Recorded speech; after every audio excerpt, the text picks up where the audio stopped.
ngiye kukwereka cyangwa se tugiye kurebera hamwe uburyo ki ubasha kuba wagira wakora link ya WhatsApp Messenger. Ubundi ubusanzwe abantu benshi murabizi ko bafite business mukora runaka ukaba yenda ushaka nko kugira ushaka nko kugira guha abantu link yenda kugira ngo babe batukana kuri social media runaka bahita binjira kuri WhatsApp yawe bitasabye kwandukura numero ariko ukaba utazi uburyo.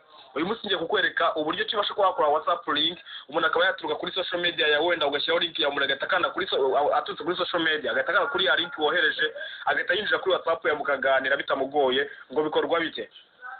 Ibyo bikunze gukenerwa ku bantu benshi baba bakora ibintu bya business wenda agashyiraho nka product agahita avuga ati ushaka kuri WhatsApp wayitukana kuri iyi link ugatuma utuvugana kuri WhatsApp ubundi bigakorwa. Reka tugende mbibereke. Ubusanzwe abantu benshi bazi yuko ubusanzwe ubundi WhatsApp igira link yayo izana nayo ni WhatsApp business. Ariko WhatsApp iri popular cyangwa se ikoreshwa n'abantu benshi ni WhatsApp Messenger. Gusa WhatsApp Messenger nta link igira. Uyu munsi ngiye kukwereka uburyo ki wowe wakicreate link yawe ya WhatsApp Messenger ukagira WhatsApp link ku buryo wakohereza umuntu link wese agahita akumessaginga kuri WhatsApp yawe. Reka tugende step by step. Inzira ya mbere uburyo bikora urinjira reka wenda mbibereke uburyo bikorwa. Reka nkoreshe chat. Yes, wenda reka mbibereke hano uburyo mbikora.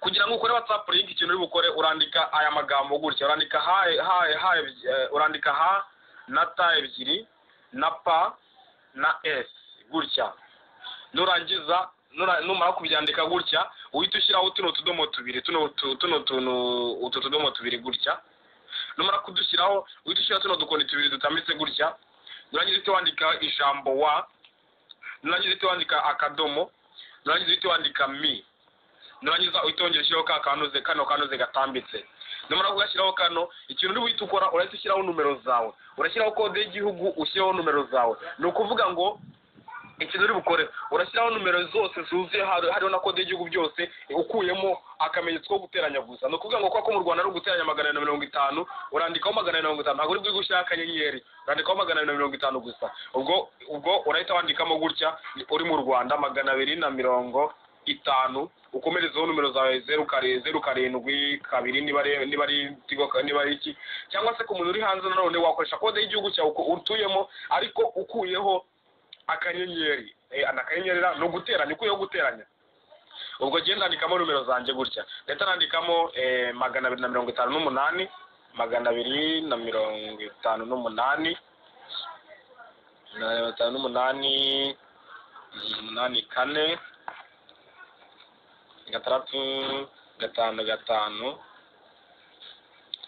karindwi gatandatu gatatu icyenda. Ukimara kubyandika gutya birasojwe byarangiye uhita yohereza umuntu ushaka ko akuvugisha kuri WhatsApp. Ubwo ngubwo ni gutya. Ubwo ngubwo hano nanditseho iyi kode gutya kuko ntago ari y'u Rwanda. Ariko waramutse uri mu Rwanda washyiraho kode yo mu Rwanda. Urahita ubikora gutya. Numara kubikora gutya nyine ushyireho numero zawe ukuyemo guteranya urangiza uhita ubyohereza umuntu ushaka kubyohereza. Urabona namaze kubyohereza. Ni gutya biza bimeze. Bikimara kuza bimeze gutya.